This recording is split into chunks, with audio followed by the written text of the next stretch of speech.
We are live. This is Emil Fisher with another episode of the BCTL podcast. I'm here baking cookies with my buddy Marvin Castelle.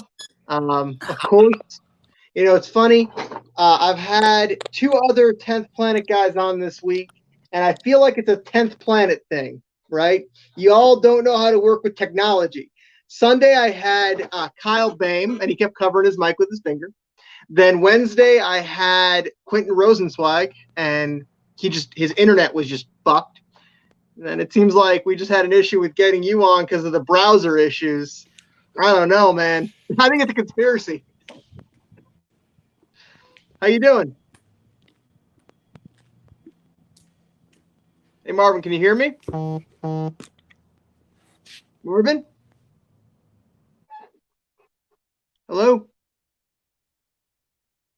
Well, Marvin's frozen for a second here. So, for anyone that doesn't know, Marvin Castelle is a 10th Planet Jiu-Jitsu black belt. He is a standout specifically because of his use of the Imanari roll. He's very effective with the Imanari roll. He's been able to collect some pretty high-profile wins on the fight to win stage, mainly because of the fact that he just hits them so smoothly, and then they go viral. And I think he got 10 million views on the one that he hit on the fight to win stage. I think the first one back when he was a brown belt. Truly impressive competitor, and really a student of the game. Very, very, very good and astute as far as his learning process goes. Hopefully he comes back in here, in the next couple seconds here. Looks like he went ahead and left altogether. Hopefully he comes right back in. But I wanted to have him on here mainly to talk about, some of his, I guess, how he has used the virality of his Imanari rolls to really build a reputation for himself and to get people interested in watching him compete. Waiting to see. Hopefully he comes right back in here. But yeah, we've got Marvin Castelle on the podcast. Just waiting for him to come right back in. Just sending him a Facebook message. There we go. Looks like he's back. Marvin, can you hear me? Yes, I can hear you. Okay, great. Yeah, man. You 10th Planet guys have the worst luck with technology. We probably do, man. We probably do. I think it's a conspiracy. I think the government doesn't want you guys talking. You need to look into it. Oh, man. It's insane. I'm like, I would think the gym would be like the best spot, but it's like, it's insane over here. How's everything, man? I'm trying. I'm losing my mind, not being able to train as much as I'd like to and with who I want to, and not being able to compete. It's really important to me. It's a really important part of my life. How about you, man? How you been? I mean, man, it's just like, what can you do? Like I'm just trying to eat healthy and, heal up and study tape. But it's just like, man, like just sitting around all day is going to kill me, Yeah. I'm lucky. I have a full-time job. I'm actually in my office right now. I just got done for the day, and I have, I stuck around. I came in a little bit late and stayed a little bit late so I could have you on, and just, nice quiet office with good reception. And it's a beautiful day outside, so I'm going to probably go for a walk with my wife, or, I might go, I'll do something. I'll do something to keep myself in shape. What have you been doing to stay in shape, Marvin? Well, usually I try to do a little bit of yoga in the morning with my lady. We try to throw the kettlebell around at least like 2 times a week, but it's just like we walk our dog 2 times a day, that's fun, that's definitely entertaining, Mm-hmm. but it's just like, I wish I could do jiu-jitsu and actually like, roll and train and just do our normal setup, because it's just like, you can't go work out. You got to work out at home, and it's just like, it's only so much you could do at home, Yeah. It's just like, Does does the person that you live with do jujitsu as well? Yes, sir. My lady is a purple belt already. That's fantastic. I mean, I wish my wife was a purple belt. That would make me so happy. I'm bringing her up from square one right now. I'm literally I'm documenting the experience because it's something, man. Teaching somebody from step one right now is very difficult. Oh man, yeah, like it's definitely a blessing, but it also could be a curse too, dude. It's she's a bully, man. She's jumping on my back and trying to try shit out, and I'm just like, all right, dude, you gotta give me a break, man. You know what I'm saying? Like, but then again, like I think it's cute. I think it's cute that you want your girl to do jujitsu. Come on, let's try it a little bit. You know what I'm saying? Like, cause you want her to know how to protect herself, but it's also funny because she just doesn't want to do it. She just like, yeah, like you're just like, No, I mean, please. it's interesting because initially I was like, I've been trying to get her to try it for years. And then I told her, I was like, listen, here's what's going to happen. If you want to learn jujitsu, you have my undivided attention now. Like, I'm not training with other people. So, if you want to actually learn it from somebody that knows what they're doing, you have a chance. Anyways, so I was talking about it when you were still frozen and off the screen. So I feel like you are a unique phenomenon in that you've been able to use the virality that you got from hitting some Imanari rules in competition to really build something special for yourself as an instructor and as a host of training camps and as somebody that really is well respected and seen as a critical leg locker in the jiu-jitsu world. So talk to me a bit about that. Yeah, man, it was just basically just just kind of like training, not really thinking too much of it and just having a good time. And then I felt like I started to get a little bit better, not too good, but a little bit better. And then eventually I started to compete more, get out there, test yourself, see what you could do, you know what I'm saying? And I got smashed. Like I don't feel like I won a tournament until I was at least a blue belt. My white belt tournament career wasn't that good. I think maybe I might have tapped one guy, but at least I probably got tapped every competition. But once I started to like, I feel like I started to understand jujitsu around purple belt level, and I got my brown. Started playing a lot more leg locks. Loving the leg lock game. Didn't really understand it as much as I do now, but I did understand it enough, and I felt good. And yeah, I felt like that actual match is I was doing M&I roll like every day, every day for a few hours a day, just because I felt like this guy probably doesn't know leg locks enough that he would run right into the Imanari. You know what I'm saying? Like, Yeah.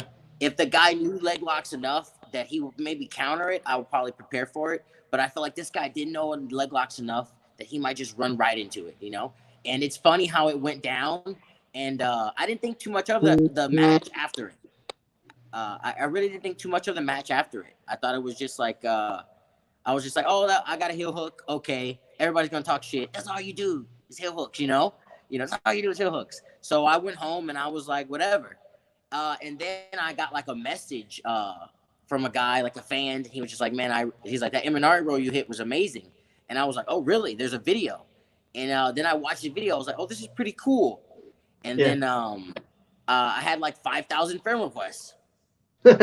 So I guess it was pretty cool. You know what I'm saying? So and then from then on, I kind of I got to go around Europe, basically around the world with one of my students, Carlos Guyton. Shout out to Carlos. He's in Minnesota right now, grinding it up. But yeah, we end up going around the world doing a lot of seminars, really learning the art of jiu-jitsu and how much we loved it and how much we put into it. You know what I'm saying?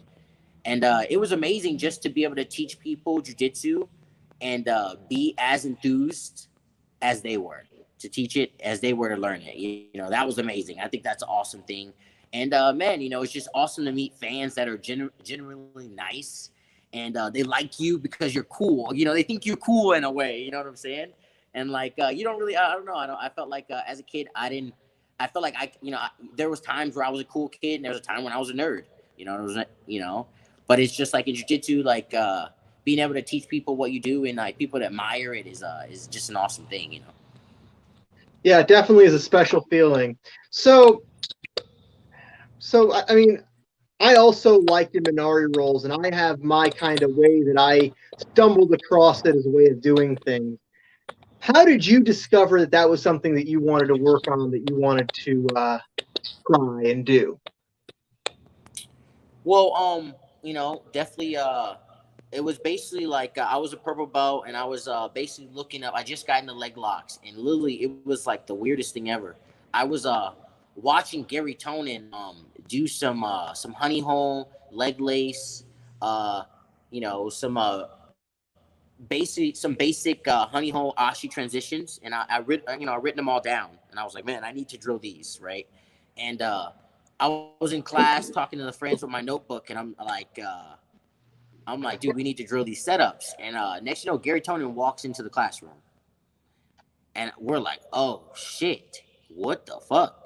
And Eddie's like, all right, Gary Tonin's gonna teach class. And he was like, what do you want him to teach? And then I just remember like sliding in my notebook, like, hey, take this. This is what we need right here. And that day he taught like a few variations of honey hole, the Imanari, from standing, from sitting, from kneeling.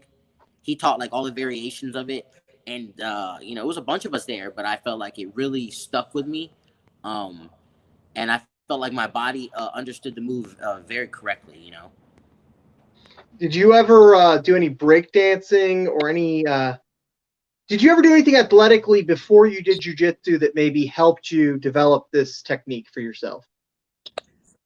Oh yeah, so before jiu-jitsu, I started MMA. I started MMA first. I had some amateur fights. Decent stand up. Eventually got taken down, and I popped some triangles. So once I popped some triangles, I was kind of over MMA. I was like, damn, I threw some seriously hard punches, and these guys were not knocked down. They were not knocked out. You know what I'm saying? I felt like jujitsu was just a little bit stronger. You know what I'm saying? Like my odds of winning were just a little bit better. Um, and I really feel like it it really depends on like what you're into, and like not many people necessarily like leg locks because of the dangers and you know things that can happen. But I feel like dude, there's dangers in literally all submissions, but leg locks kind of get the worst of it. So, have you ever experienced or inflicted an injury with a leg lock? I couldn't hear. Have you ever inflicted or suffered an injury by leg lock? Um, no, dude. I felt like we like leg locks a little too much. You know what I'm saying? I feel like I've been toe holded before, really hard in a competition. Um, but I feel like I'm gonna tap before I let you break my leg off. You know what I'm saying? Because I really want to be able to train the next day, and I understand the art of jujitsu. That there's a person that's winning and there's a person that's losing, and I that's probably about it. Is I've been toe holded, I've been heel hooked, but never to the point where my leg I was seriously injured and I was off. It's like 4 or 5 months. Yeah, Nothing like that. yeah, it's weird, man. Like I know that leg locks have a potential to cause injury, but I think that as long as they are trained intelligently and people learn their limits, your chances of getting actually injured by one in competition are pretty low. Dude, they're pretty low, man. But you got those guys who are just like egomaniacs, man, who get caught and just run and spin. I'm like, dude, that doesn't You're going to get always hurt. mean you're out. It doesn't. I don't want to see anybody's leg get ripped off. I don't want to see anybody's arm get ripped off. It's kind of traumatizing. You know, in a way, like it's kind of traumatizing for everyone who's seen it, and then the person obviously that is being done to. And dude, it's just brutal. Like it's just like, you know, and it makes me feel sorry for that person, man. I hate feeling sorry for that person. Like, damn, you got your arm ripped off. You know, damn it, you got your leg ripped off. You know. Yeah, for sure. So you've been training. Have you been training at 10th Planet your entire time doing jujitsu? No, I actually did about 2 to 3 years of gi with Paragon, With with who? Paragon Jiu Jitsu, with Okay. basically with Frangia? Frangia, Sean Flannery, Jeff Glover, Bill Cooper, a little bit of Henry Aiken too. He was around in my blue belt, my blue belt career, and a little bit of my white belt career. Um, but I mean, dude, I learned a lot in the gi. The gi's definitely like it's it's jujitsu. You know what I'm saying? And I don't tell my students like not to do the gi or not to do anything. You know what I'm saying? I just tell them not to get hurt. You know what I'm saying? Think about when you're tired, you're tired. When it's time to go, when you're hurting, you're hurting. You know what I'm saying? Like I really don't mind the cross training. You know what I'm saying? Like just be careful. Just be careful. Don't injure yourself overtraining. That's Yeah. that's about it. Well, it's interesting that you brought up the gi. I was actually going to ask you about that. So I was talking to Quentin on Wednesday, and we were talking because I don't know if you've ever gotten to roll with Quentin in the gi, but Quentin honestly scares me in the gi. Like no gi, I feel like I have a basic handle of what's happening. Quentin Rosenzweig in the gi scares the shit out of me. Um, but it's interesting. I see a lot of 10th Planet guys training in the gi, and like there's a lot of the impression that 10th Planet doesn't approve of the gi. So let's talk a little bit about that. What do you think of the gi as a training tool and as something for people to use for their jiu-jitsu? Well, when I was when obviously when I started training with Eddie when I was like a blue belt, obviously I've already heard him, John Jock, and I wanted to train with him because it was just that amazing. You know what I'm saying? I was just starstruck. You know, Yeah. so I was starstruck, and so I started training with John Jock in the gi as like a blue belt, and dude, it's amazing. Like it's just as amazing as no gi. I would say some people say that Tim Planet's not really too interested in the gi because we do have students that have never done gi ever in their whole career, and they've been no gi their whole, to until black belt. There's guys who are already black belts who have never done gi, and they don't plan on it. But I Yeah. mean, it doesn't necessarily mean that they don't think the gi's like cool or dope or is it effective, you know. But for me, I think gi's awesome. I think if you're training jujitsu, no gi and gi, you're gonna be a monster. You know, throw wrestling in there. You want to throw some judo in there, whatever you think is gonna help you be the better athlete. Um, I feel like gives you a lot of different aspects of the game. Like the lapel guard is its own jujitsu in its own. You know what I'm saying? Yeah. So, and then there's squid guard, and like man, it's just like it goes deep, dude. It goes deep. Yeah, for sure, man. It's interesting that we're talking about this when there's so much talk about belts in jiu-jitsu. Can a person that's only trained in nogi be a BJJ black belt, or what are they at that point? I know 10th Planet is its own system, its own style. Eddie has kind of patented the way that he does things. Um, do you think that a person can have a complete understanding of grappling unless they know how to grapple with and without the uniform? Dude, I like maybe when I was a purple belt, I would say no way. You could you need gi and no gi, to be the best grappler. But man, like I have students that don't do gi, and they are monsters. They are Mm-hmm. monsters standing. They're monsters kneeling. They're monsters in the leg exchange. They're monsters in the Kimura exchange. Like, and they've never done gi, and they're very efficient. You know what I'm saying? So it's like I can't say that, but I would definitely say if a really good nogi guy started training gi, on his off time just to do jujitsu, I think he's gonna get better completely. And vice versa, if a gi guy, a strict gi guy, started playing no gi on his his time off just to get better, because it's jujitsu, I definitely think you're gonna get better. You're gonna evolve. I'd agree with that. I definitely agree with that. Now, I want to talk to you a little bit about your dark arts training camps. I've heard about them. Tell me and the people watching a little bit about the dark arts training camps, how you got started with that, what it means to you, and what you're trying to do with it.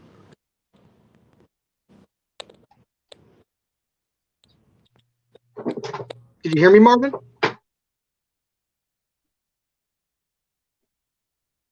All right, looks like Marvin froze again.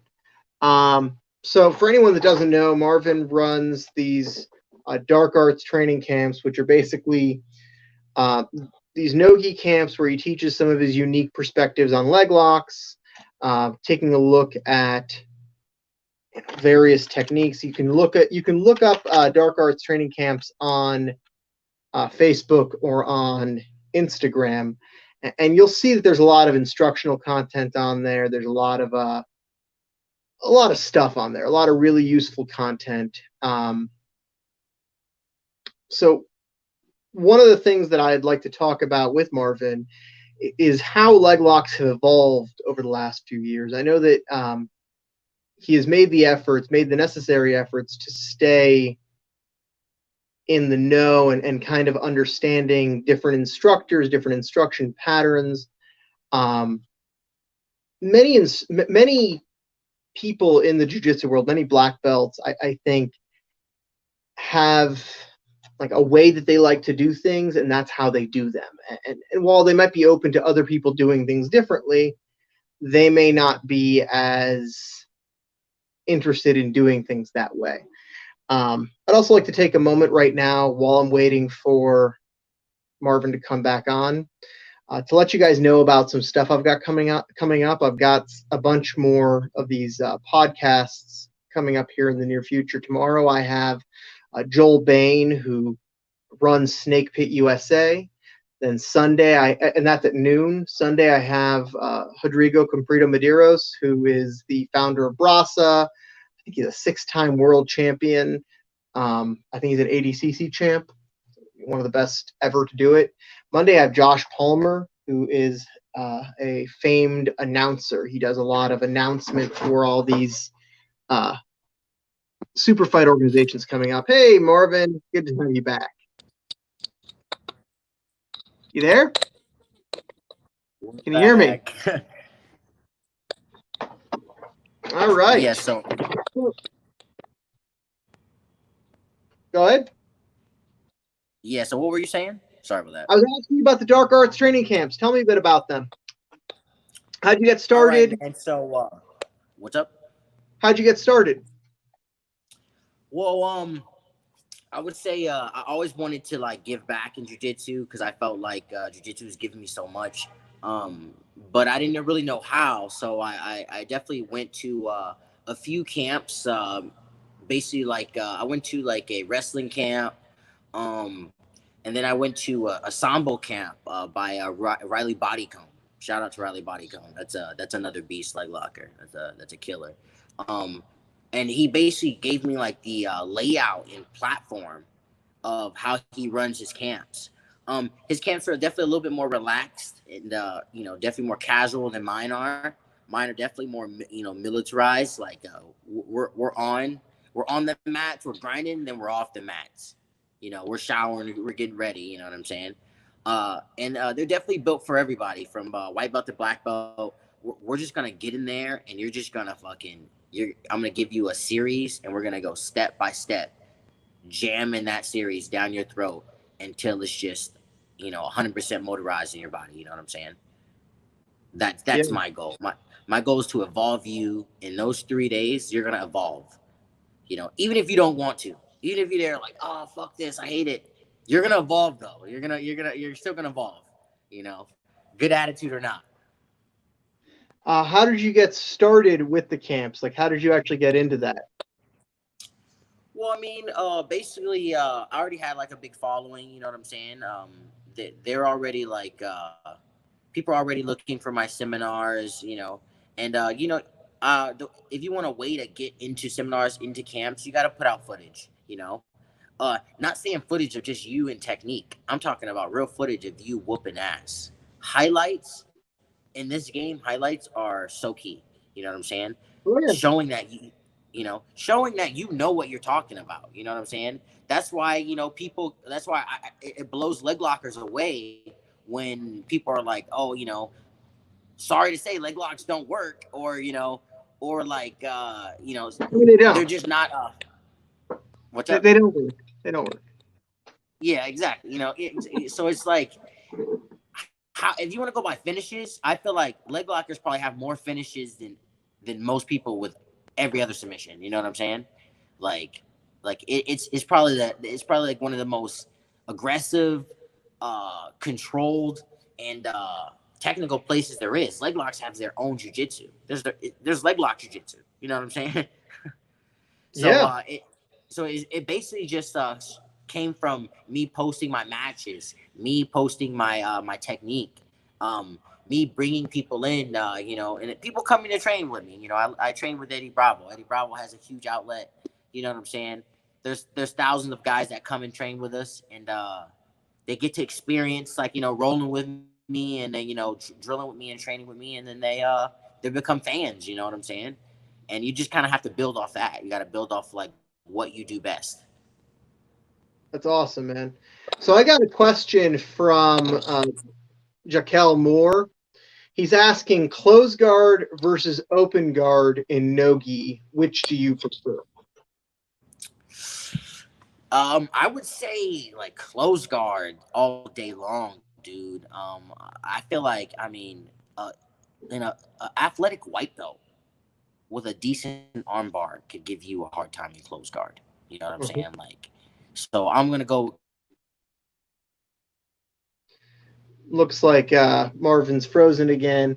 It's funny he says that about close guard. I've been doing close guard since I was a white belt. It's something that I initially learned the way that I do my close Are you guard there? from. Yeah, I'm right here, man. You froze for a minute. You there? Can you hear me? Yes, sir. I could hear you. All right. So yeah, you were saying close guard. Go on. Yeah, I would just say close guard's just a little bit more dominant. I feel like I have more control. Open guard, man, it's just hard, dude. There's so many good passers out there. You know what I'm saying? It's just Hmm. like they could just crush on the open guard. Yeah, for sure, man. Like that's something. What I was saying when he froze. Um, when I was still a white belt, I went to a seminar taught by a local black belt up here. His name is Tom Feister. And Tom's whole thing, and Tom's a big fan of Henry Akins, by the way. You mentioned Henry Akins earlier. He's a big Henry Akins fan. He's had him up to seminars. And the way that Tom taught the methodology, specifically grabbing the armpit over the top, like you reach over the person's shoulder into their armpit to grip, that Mm-hmm. has translated to probably I probably won more matches with my close guard than with leg locks. But it's Mm. funny. Do you find that your leg locks feed into other submissions that are not leg submissions? Oh yeah, dude. And, I feel like as a guy who attacks legs a lot, I feel like we have to recognize when a guy's bailing, and you need to jump on his fucking back, and you need to jump and pass his guard and crush him.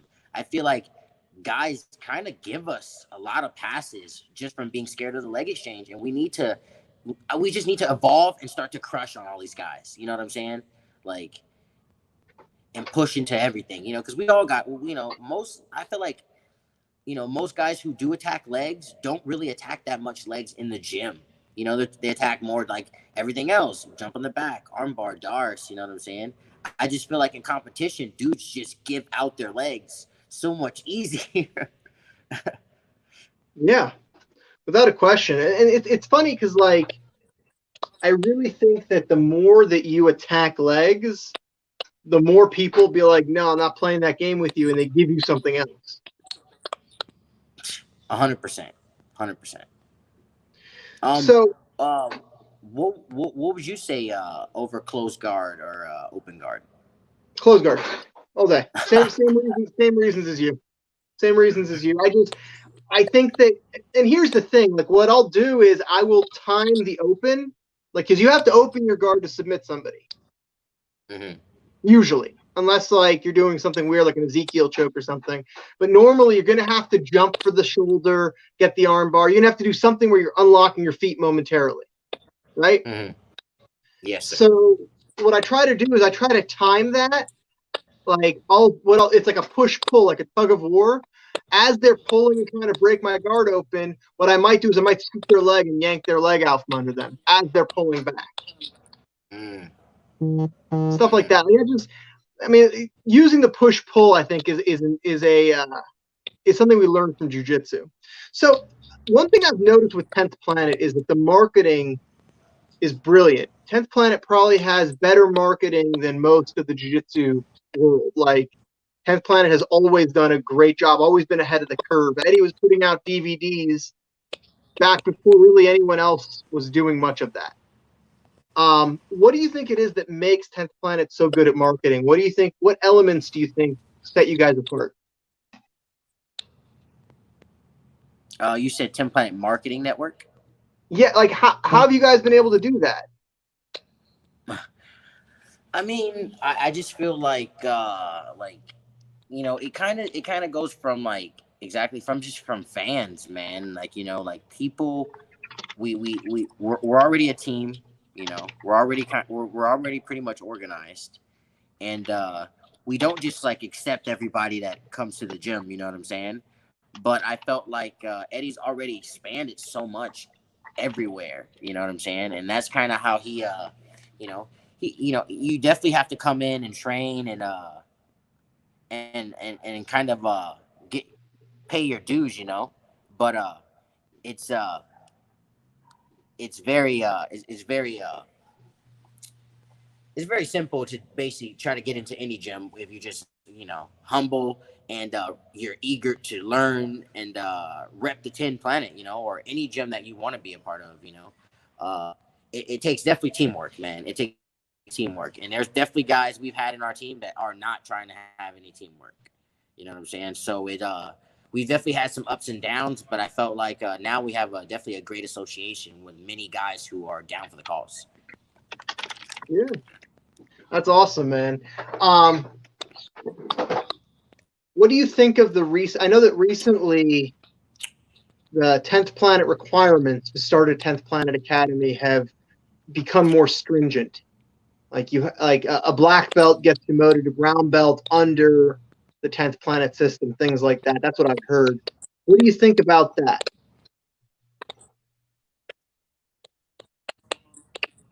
You hear me? You were Yeah, so I was asking about the more recent stringent requirements to have a 10th Planet Association. you're saying what are the requirements? I'm saying I've heard that there are more stringent requirements as of late. Well, I mean, I'm not gonna lie to you, dude. I'm not really huge on just like my whole goal in jiu-jitsu was never to like just open a gym. Yeah, my whole goal in jiu-jitsu was to basically expand people's minds and create an outlet for people to do jiu-jitsu, and love it and want to emulate my style and make their own style from it. You know what I'm saying? So it's like for me in the gym thing, like I feel like I thought from the beginning you should be a black belt, but now recently in the last like I definitely think year and a half, or at least year and a half to 2 years, that you have to be a black belt to a 10 planet black belt to open a moon head and be a moon head. Um, but you're gonna have to, no matter what rank you are. So for anybody who wants to, come and train at 10 Planet or be a soldier, doesn't matter what rank you are, black belt, white belt, you're gonna have to come to 10 Planet and you're gonna have to, put in your dues. So if you're a black belt, you're gonna have to go back to 10 Planet brown belt so you can learn those 10 Planet black belt techniques. and try to master them, because it's going to be very hard, because we do have a lot of brown belts. And damn, it's definitely a shark fest over here. Yeah. So are there any names or any individuals in the 10th Planet Network right now that you think are going to be the next, the next stars of the sport? Anyone that we haven't heard of yet that you think are like the next level guys? Oh, dude. Shit. Let's see. My one of my students, Brandon Superstar Lim, Coach Lim. If you don't know him, look him up on IG. Dude, he's one of my main training partners. He's just coming back from like I guess like a knee injury. Just kind of like it was kind of like a bruise, but he was just taking some time off, and he's back. He's back like trying to move around, and it's great, dude. He's a monster. He plays a lot of legs, rubber guard, passing. I feel like our younger guys are definitely more well rounded than our older guys. That's something that me as a teacher that I literally like. That's all I focus on. Like all the guys, they just have to have guard retention, and their passing has to be fucking decent. Like you gotta have some type of control. You gotta have some type of balance. You know, fucking Brandon Lim's a monster. My girlfriend, Kirsten Kuhar, she just got her purple belt. She's a fucking monster. Oh my god, like they get so many good drills in. Like, dude, like I'm so serious on my privates. Like we learn something, and my privates are 2 hours, 2 hours, strict 2 hours with cardio at the end. Okay, we're gonna do that technique, and then we're gonna run that shit back, and then we're gonna bust into that cardio. Okay, I'm trying. These my students are getting such high level drills that it could be times when I'm rolling with them, man, and they could somehow maybe pass my guard or jump on my back, and I'm like, damn, well, where did that even come from? And that's becoming like a normal thing. Like I feel like I'm pretty sure you have this too. You just have students that are just getting so good so quickly, and you're just like, where is this coming from? Like, and then you got to think like, man, the teachers are the teachers. It's the teachers. You're conveying it so properly that they get it, and it makes sense to them. Yeah. So why do you think that is that people have been like? I feel like there's this evolution happening right now where people are getting better faster. What do you think is bringing that up? Dude, fucking EBI, fucking ADCC, the tournaments, man.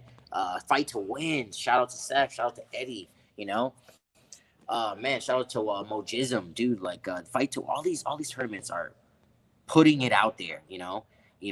Making people get out there grinding. And I feel like fuck BJJ Fanatics, Budo videos, dude. They got everything you want to know is online. You can look it up on YouTube. I mean, and I'm talking about like guys, if you guys are not like on Budo videos or BJJ Fanatics fucking studying your asses off, the best grapplers from judo, jiu-jitsu, wrestling are all on there showing their best shit. Their best shit. That's pretty crazy. Like you don't see the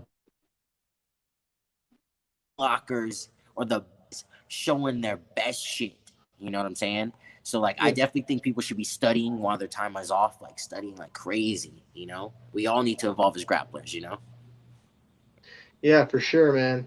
Another thing I was going to ask you about. I know that as of late, how long have you been training, Marvin? Just so that I have like kind of a frame of reference. I've been training martial arts probably about let's say like 10 years. I've been training jiu-jitsu probably about 9 years.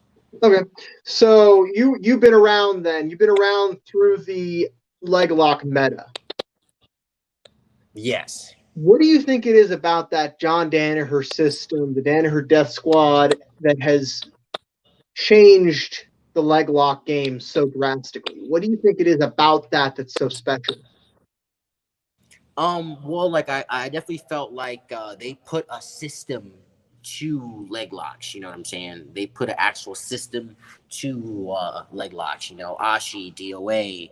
You know, Captain Morgan. Turn around to Senkaku.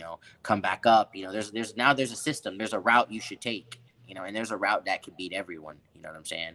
So I definitely think that's just something that they did for the sport of leg locks, and then they're also good at jumping on rolling Kimuras and guillotines. Gary Tonon's already been doing this stuff for a long period of time, but I definitely feel like, man, they definitely changed the game with the breaking mechanics from inside to and outside, knowing where your legs are at. Playing out, outside far hit Pashi.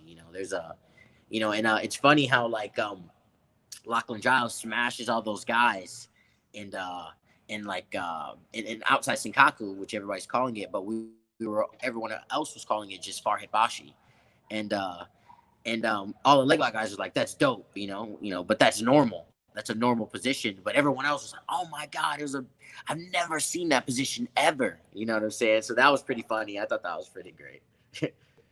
Yeah, it's funny how cyclical the sport is. How things come in and out of fashion. Like I remember, back in like 2008, 2009, 50-50 was all the craze. Oh, it's man. like now because of Lachlan, it's back.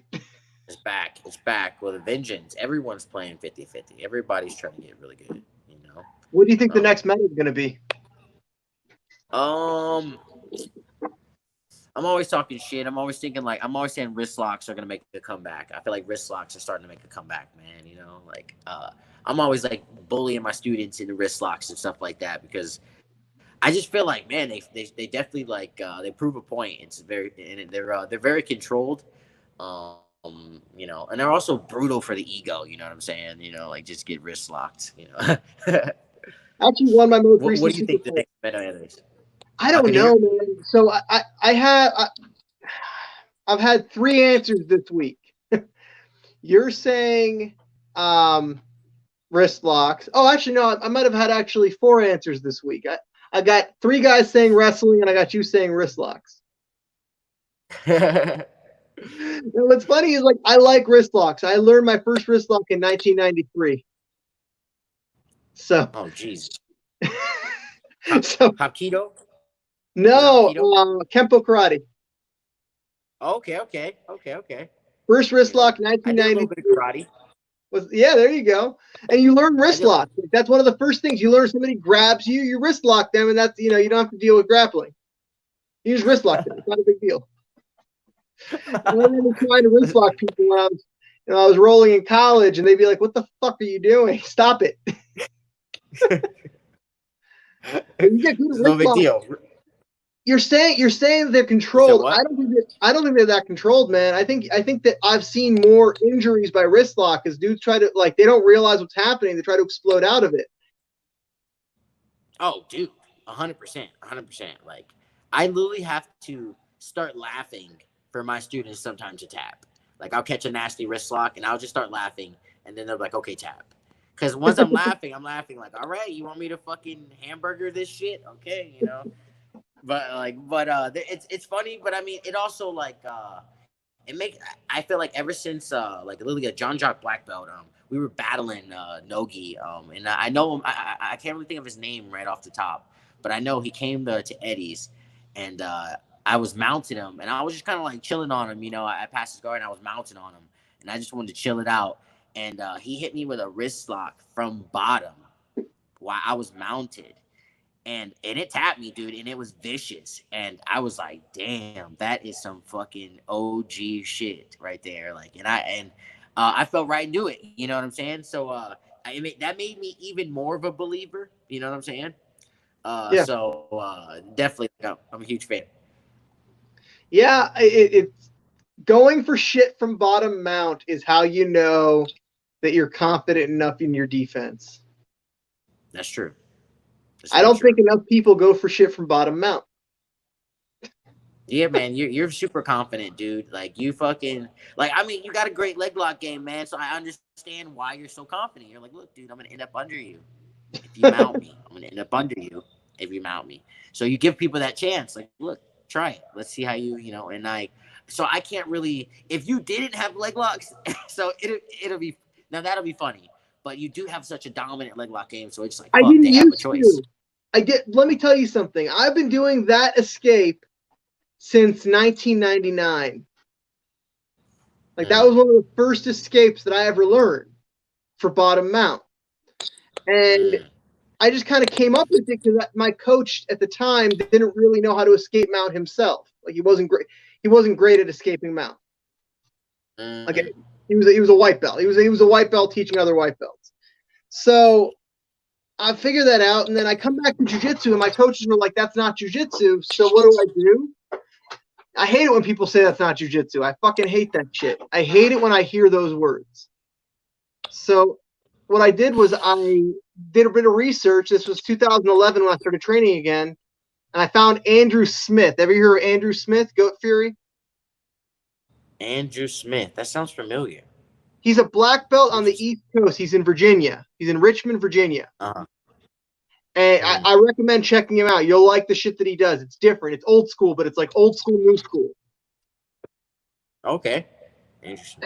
And I look up Andrew. He was the only person I was able to find doing that escape where you bring your legs around. And he had a heel hook from there. And that's what got me thinking about grabbing people's feet from there. But for all that time, I was just doing it to escape mount. It Mm, was a very inefficient way of mm, escaping mount, but my hips became super live. So, I don't know. mm. So I know that you have a very eclectic source of information. Like you take information, you took a camp with Riley Bodycomb. I know that you've studied other people. So who are some of the influences on your game that might surprise people watching? Who are people that you've studied that have changed how you see things? Um. Let's see. Oh man, so many people, dude. I watch a lot of obviously Eddie. I watch Eddie all the time. I'm watching a lot of obviously Gio Martinez, Nathan Orchard, obviously the greats Marcelo Braulio Estima, you know, Roger Gracie. I like. Let's see who. I feel like obviously Hoffa Mendez. I watch a lot of Hoffa Mendez. A lot of Gary Tonin. You know, there's so many guys. I would say if you really want to start to understand like interesting game or understand jiu-jitsu, I would say you definitely should watch Hafa Mendez versus Jao Miao. I think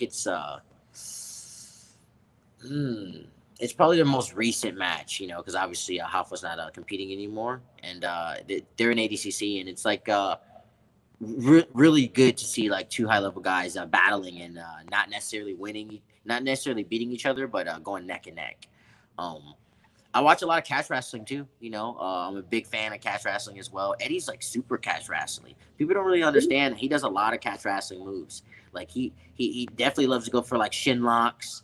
You know, fucking well we call it a wedge lock. It's basically like a toe. Like you know, he catches you twister pass. He cranks your toe back.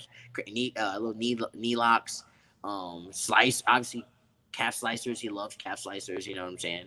So yeah, you know, and I do watch a lot of sambo. I'm a big fan of sambo, obviously because of Riley Bodycomb. But you know, there's definitely a lot of sambo out there that's really great. I would just say like you should look up highlights from everywhere: catch wrestling, judo, sambo, wrestling. It's awesome. There's awesome stuff, you know. And you just from watching, we're all grapplers. Just from watching it, you could be like, damn, that probably could come. That probably could go down. Maybe I Yeah. can make that happen. You know what I'm saying? So why do you think that we don't see more of those other disciplines studied and used in jujitsu? Because I know you're an aficionado of that game. I know that you watch it and that you're familiar with it. Like, why don't we see more of it? I mean, I definitely think we're definitely starting to see a lot of more definitely dope wrestlers understand jujitsu and use their wrestling to win, and I think that's really dope as well. I feel like eventually we'll see some more sambo guys in there, you know, whooping some ass. As for like judo, I mean, I know a few judo guys that do jiu-jitsu. I would say just like, you know, once they get out, once the judo guy actually understands that he can't turn his back as freely as he would in judo and jiu-jitsu, he's going to be a monster. Once he understands that he can't just turn his back because you'll get collar choked or you'll just get your back taken, you know what I'm saying? Then I think there'll be a monster. It's just little things in jiu-jitsu that any person from a different you know, sport or martial art, once they get over those minor mistakes, I think they're gonna be fucking amazing. But I just feel like it's hard at the top level, dude. You know, jiu-jitsu's Jiu-jitsu is like so many things in one, and I feel like fuck, you got to get in here and do jiu-jitsu to understand Yeah. it. You know what I'm saying? Yeah. Do you think that we are going to see more catch wrestling and more sambo work its way into stuff like ADCC? And if not, what do you think it's going to take to make that happen? I mean, man, you just gotta like, you just gotta like. I feel like sambo and and catch wrestling guys just have to obviously have the confidence to get in there and just try to fuck those jiu-jitsu guys up, and obviously do jiu-jitsu. Like, I don't think you could just do catch wrestling and you know and do jiu-jitsu and do super well. I think you could do pretty good, but I don't think you're gonna do too well at the highest levels. You know what I'm saying? But look at Barnett. Yeah. Barnett fucking beat Dean Lister, with a catch wrestling move. You know what I'm saying? So it is possible, but also, Dean Lister's just a little bit smaller. But I definitely feel like it's gonna take them to step up to the plate. Come out there and toss some guys on their back and look to armbar guys. Come out there and footlock some guys. You just gotta they gotta be confident. I've definitely seen some really good catch wrestlers, and I've seen some Mhm. really good sambo guys. But it takes confidence to get out there and try to go to ADCC. You know what I'm saying? Speaking of ADCC, are you gonna try it out this year or what? I would like to do the trials, assuming that I have enough time to get ready for them. I had a catch wrestling match set up for like last weekend or like 2 weekends ago, and obviously that wound up not happening. And my plan was to use that as like the start of my ADCC camp because I'm fairly confident that in a submission shootout with most competitors, I'm going to win the match. Not all of them, but most. But I'm not confident in like winning a points battle. Mm. And so the plan was get like sharpen my wrestling game up for this match, win the match hopefully, and then use that momentum to get ready for ADCC. But now who knows when we're going to be back? Exactly. Exactly. So That's I know that for a long time you were much more active as a competitor than you've been as of late. Are you interested in competing more? Oh yeah, man. I basically just been doing a lot more point competitions. Haven't been doing too many sub only, because I haven't really been getting any matches that really like excite me. You know what I'm saying? Uh, so it's like, if it's a really exciting match, I would love to take it, man. I'm love to taking all those all the people that are exciting at 45 black belt that want to take me. I'm trying to take them. But I mean, I'm just not trying to take random matches with purple belts that are 180, and I'm not really trying to. My body's pretty banged up as it is. I want to take the monsters. I want I want to take the legends. I want Mikey Musameshi. I want fucking Taquino. I want Bruno. You know what I'm saying? There's a lot of killers. I want Rosenthal again. I want Quelliston. There's some monsters out there that are just beasts. I want Imanari, Ashley Williams, Tom Halpin. There's some fucking killers, that I need to meet up with. So it's like, I want those good matches, but I mean, lately I've been trying to work on my point game. Mm-hmm. I definitely feel like, man, like I feel like anybody can win any tournament, but you got to strategize and you have to train for it. Just like you said, you want that momentum. You need that momentum. Your confidence is forward. You're ready to evolve. You're ready to take it to the next level and beat all these guys. You know what I'm saying? And I feel like I've watched IBJJF black belts at 145. They're great. They're monsters, and I'm excited to be able to be out there with them. Hopefully, we can this corona thing could soonly end, and we can get back to it. But a lot of people are saying that we have a second and third wave of it coming that's going to be even more brutal. So I don't necessarily know. Yeah, we do. None of us know. We don't necessarily Well, know. So it's like, absolutely none of us know what's going to actually happen. But that's I guess what can we do now? Are there any specific matchups that you think that you're looking for actively, like that you really want to see once things come back? Yeah, I actually like I like Tom Halpin, the guy who won EBI. Um, Mhm. I definitely would love a match with him. He's another leg lock beast. Um, there's Gabriel Souza. Gabriel Souza, IBJJF guy, another monster. I would love to get a match with him too. Mhm.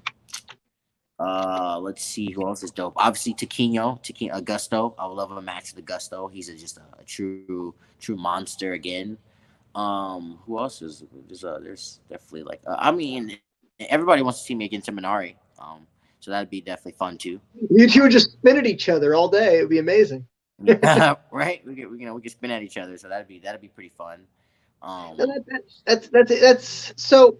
What it was interesting. You said you made a comment about you don't want to just go against some random 180-pound purple belt. You want matches that make sense for you, and that's something I mm, always as a competitor who's kind of coming into my own and seeing other competitors do things in different ways. Like there's some guys that'll take a match with anybody, any mm, belt, any weight. They don't care. They just want to compete. I mm-hmm. know a couple of guys like that, and some of them are pretty good. Yeah. One off the top of my head is Joe Bays. Joe Bays will take a match with anybody, anywhere, anytime. That's just part of his mystique as a competitor. I am actually going to have him on the podcast next Saturday. Mm-hmm. Whereas you have others that are much more choosy and difficult to get matches with. What do you think is the right way to be as a competitor who has a name and has things on the line? I felt like definitely when I was brown belt, purple belt, I definitely felt like I was definitely more open for everything. Give me a match. I just need a match. I don't care who it is. You know what I'm saying? And I felt like I went through a lot of wars like that, and I definitely feel like my body isn't it isn't as it's not as it was when I was a purple belt. I felt like I was definitely more fucking less injured, you know. And now I feel like I just feel like in my head I'm trying to preserve my body as long as possible. Okay. And if I jump in a tournament, if I jump in a tournament and it's an absolute division and I run into a 180, 200 pound black belt, purple belt, fine, that's fun. Okay, I'm in the tournament for it. But am I going to be doing super fights against like lower belts without payment, without a flight out, without a hotel, I'm spending all my money to get out there. You know what I'm saying? Like it's definitely like there's aspects to the game. A lot of people are trying to live off the jujitsu stuff. So I'm definitely very choosy about who I want to go against because I really want to go against the top. I'm not trying to go against every other just bottom person. I'm trying to go against the top guys. You know what I'm saying? And I feel like the top guys don't necessarily want to. I don't feel like a lot of guys actually want to compete all the time. You know what I'm saying? But I felt like if there was a competition like ADCC that brought us all together, then that's when you're gonna get the best outlet. What has been for you the most important? What have been for you the most important matches of your career thus far? What matches do you think have defined you the most? Hmm. I would say I had a very good battle with Sergio Hernandez. Um, we had like a 15-minute sub only, um, and I felt like man, I threw some heat at him, and I thought I was gonna finish him, and I didn't end up finishing him. You know what I'm saying? He was able to recover and put me in some of his really good shit, and he was upside down. I was standing. I was getting tired.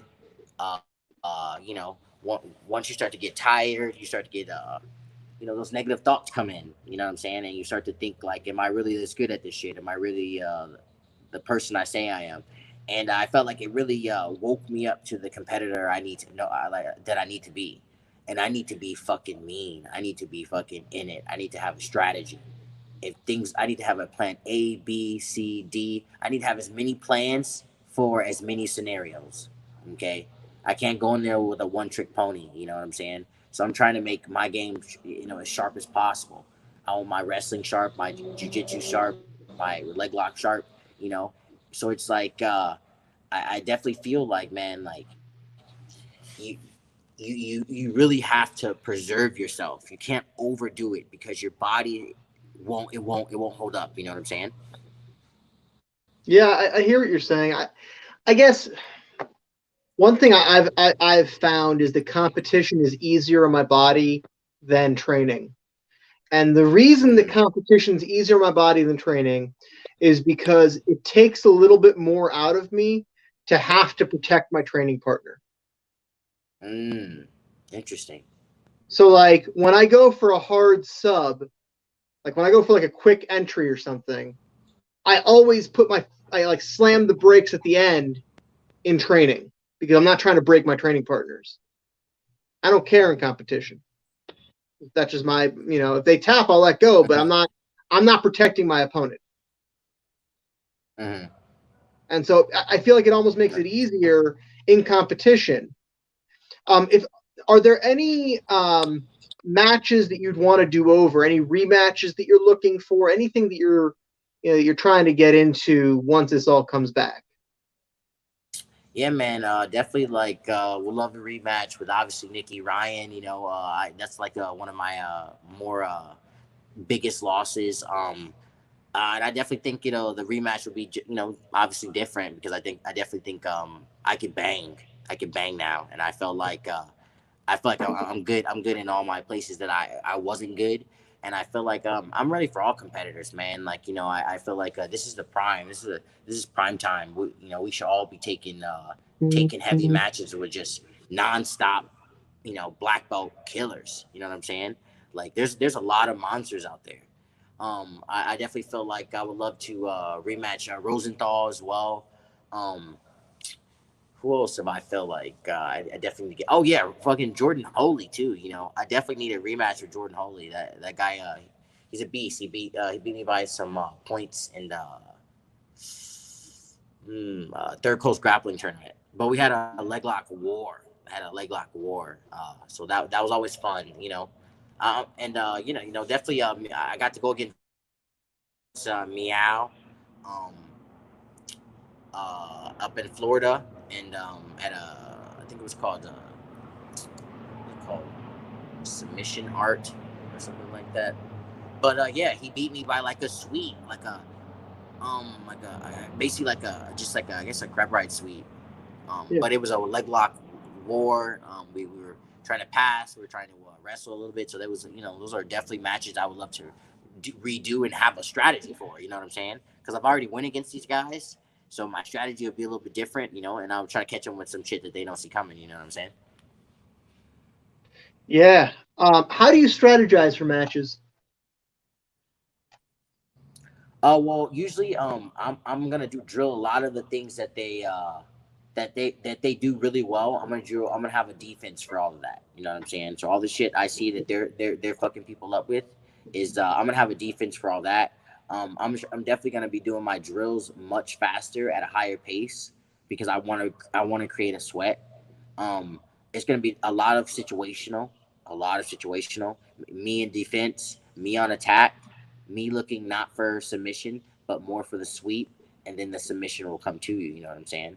So it's like, but if the guy's like a presser, passer, smasher, then now we have to upgrade on those fucking entries. What are those entries looking like? Because I feel like you're gonna have a different game plan for a different opponent. If the opponent's a banger and he likes to go after it, you're gonna have a different game plan. If the guy's kind of like, he's kind of relaxed and he's kind of gonna be a little bit of a more of a runner. Yeah. Do you have any specific methodology that you use for tape study on opponents?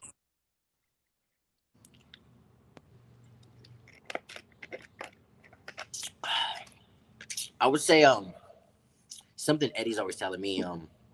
If he sends me like a highlight or something, he'll be like, watch what his left and right hand are doing. Watch what his left and right leg are doing. And that's like one of his main quotes to me. And that's something I would say, like when you're watching footage, watch what both his hands are doing and watch what both his legs are doing.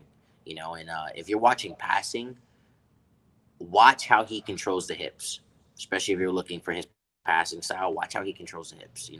Um, and try to find something interesting about anything you watch, even if the guy's not that not that entertaining. You should find something interesting about what he's doing. Okay, good. He stays on top. Okay, good. He plays a little bit of a half guard. Okay, good. He controls the head. You know what I'm saying? You got to get something from what the guy's doing. You don't want to just look at footage and be like, okay, um, the guy does arm bars. I'm done. The guy does Kimuras, I'm done. All right, I know how to defend a Kimura. You should definitely be drilling. All right, what type of Kimuras are he jumping on? Are he jumping on Z-guard Kimuras? Are he doing rolling Kimuras? You know what I'm saying? There's variations. So I definitely feel like you should be very, technical in how you break your opponent down.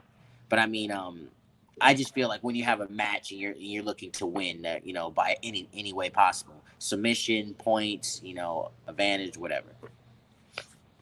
That's interesting. So, yeah, I agree with everything you just said about tape study. I take it down even a little bit further. Like what I'll do is I'll figure out, like I'll do like a chart of their finishes, and I'll do like say like inside heel hook, outside heel hook, outside heel hook, inside, whatever, and then I'll also chart which limb they attacked, because that way I can cut the training time down a little bit. If I don't have to drill both sides, that's even better.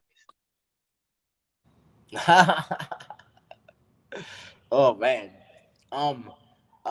Do you feel like you like the Estima lock better or the Aoki lock? Actually, it's interesting you asked that.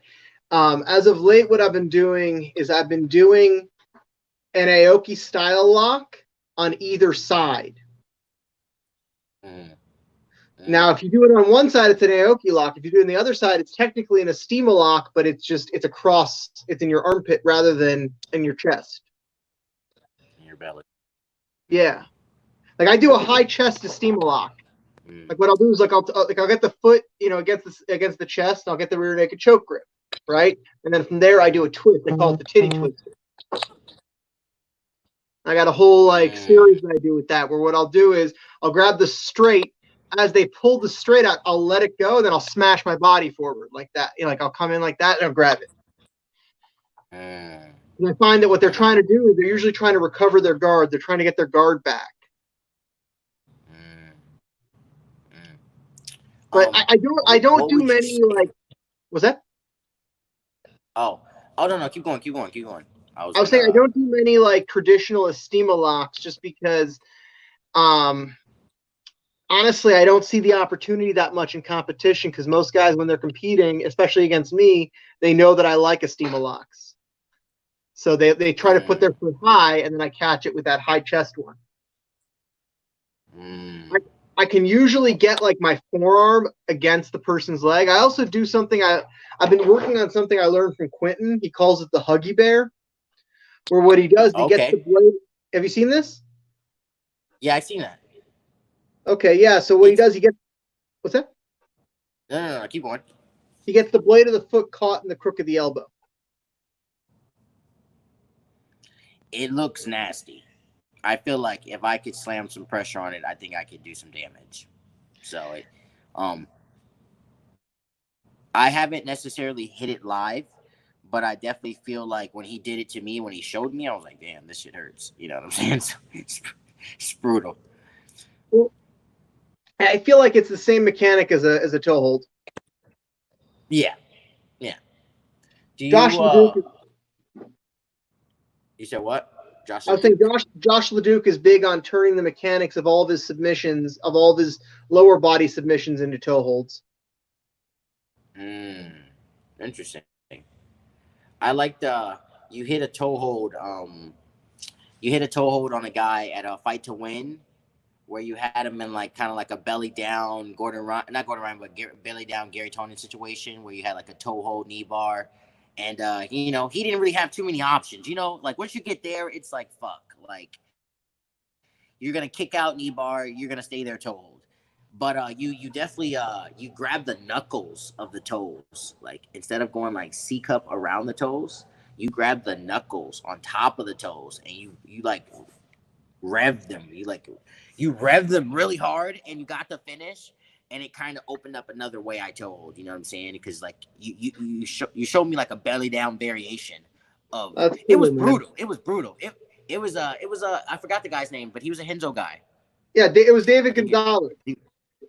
Okay. Yes. Exactly. Yeah, that was funny. Like. That was a rematch. So I went against him at Nogi Pans a couple of weeks prior to that. Oh And really? at Nogi Pans, he was my finals match, and I electric chaired him. What? Yeah, I electric chaired him in the finals at Nogi Pans.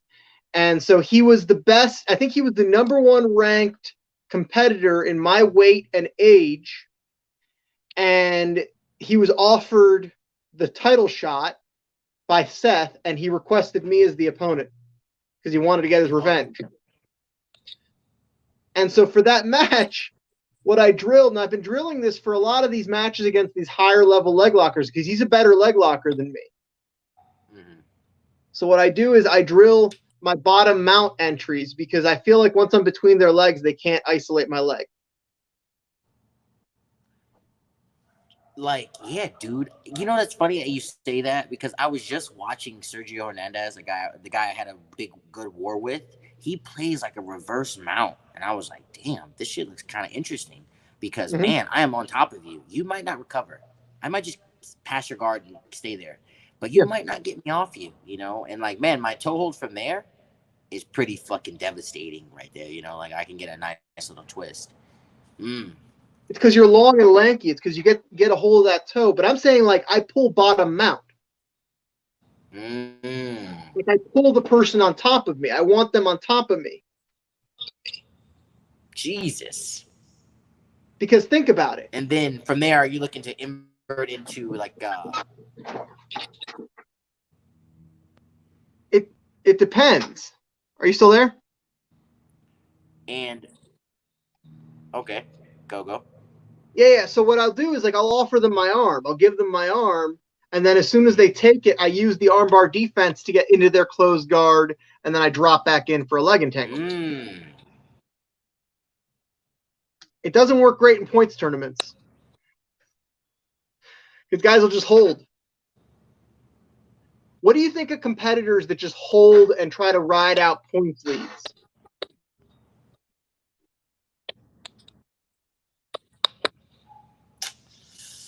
Dude, I mean, I just feel like, man, do you really think like? Don't get me wrong, I don't mind winning. I feel you. I understand that you want to win, but like, don't you want to be entertaining? That's what I would love to ask all these competitors. Like, don't you want to be entertaining? Don't you want to see like a highlight of you, you know, like tearing somebody up or passing somebody's guard and taking their back and choking them? You know, like crazy how you would just want to like back up, push, go for a takedown, 2 points, back up, push, you know, for 10 minutes. You know, for you know, black belt, brown belt matches are like 10 minutes and you're backing up. I don't really understand that game plan, but also, you know, I want to be an exciting player. I want people to be, I want to be like that guy. You know what I'm saying? I don't want to be like a boring ass player that, you know, nobody necessarily wants to like even, you know, replicate, you know? Do you think there's any guys that are primarily points players that are exciting to watch?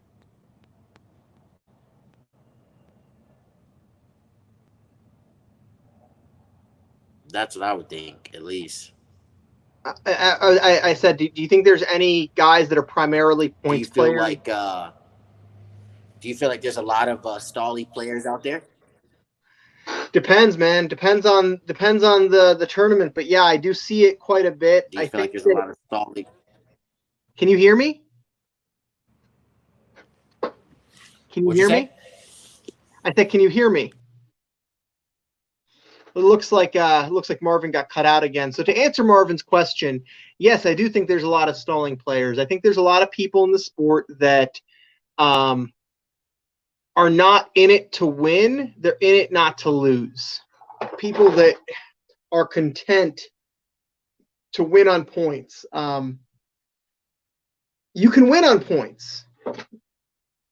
You can win and you can have a legitimate win on points. You can have a win on points that you can, go home and be happy about. But I think that if you are not trying to put your opponent away, you didn't really win the match. That's just my honest opinion. But I got a question for you, Marvin. Do you think there's any points players, guys that are looking to score points and that are not really looking to finish, that are doing a good job of entertaining and of being good jiu-jitsu practitioners? Mm-hmm. No? Say it one more time. I couldn't. I The said, last part kind of. do you think there's anybody out there who is looking to win by points that are still entertaining to watch?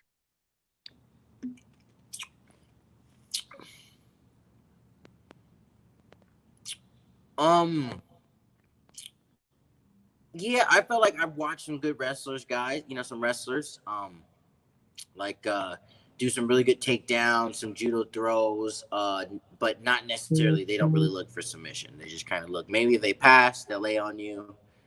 But one dope takedown and they're pretty much done. You know what I'm saying?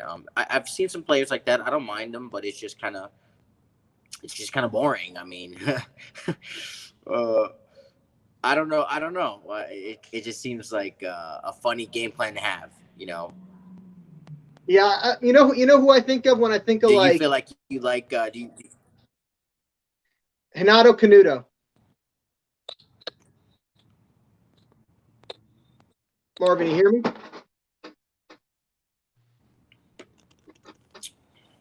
Can you hear me?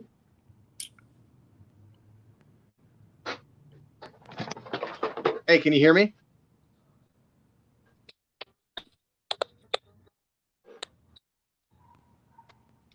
All right, so it's looking like his internet's going out again. Hey, can you hear me? It's definitely an interesting process, man. But I mean, look, we just got to be entertaining grapplers. We can't be those boring grapplers.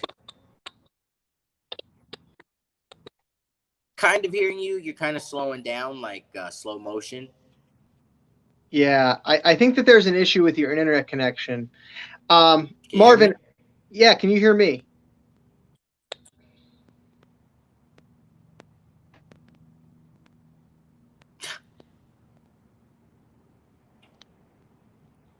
Seems like a little bit better.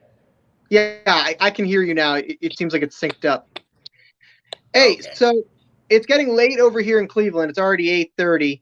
I just wanted to see if there was anything else that you wanted to talk about, any shout outs that you wanted to give to any of your sponsors, any other topics that you wanted to discuss before we end here. I got maybe just another couple minutes here, see if there's any comments.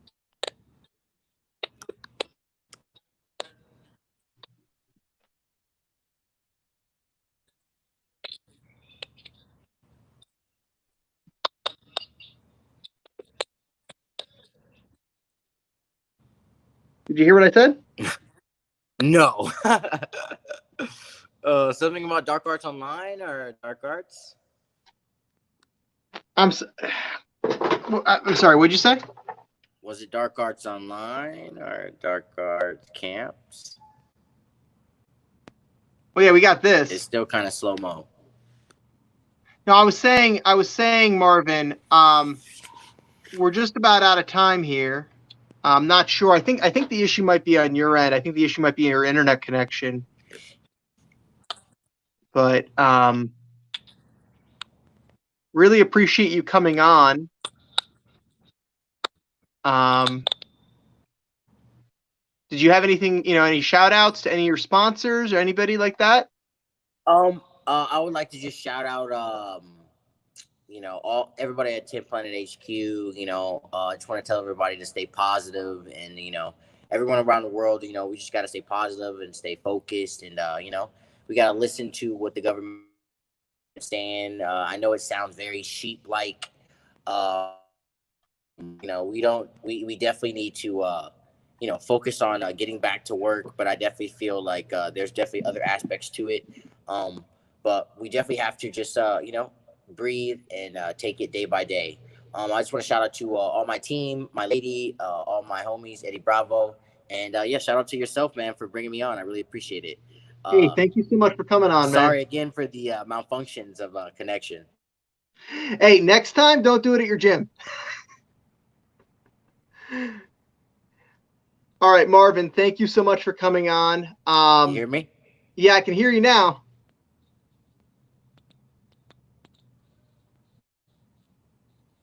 All right, thank you so much for coming on, man. I'm going to go ahead and end the broadcast. I'll chat with you on Facebook Messenger, man.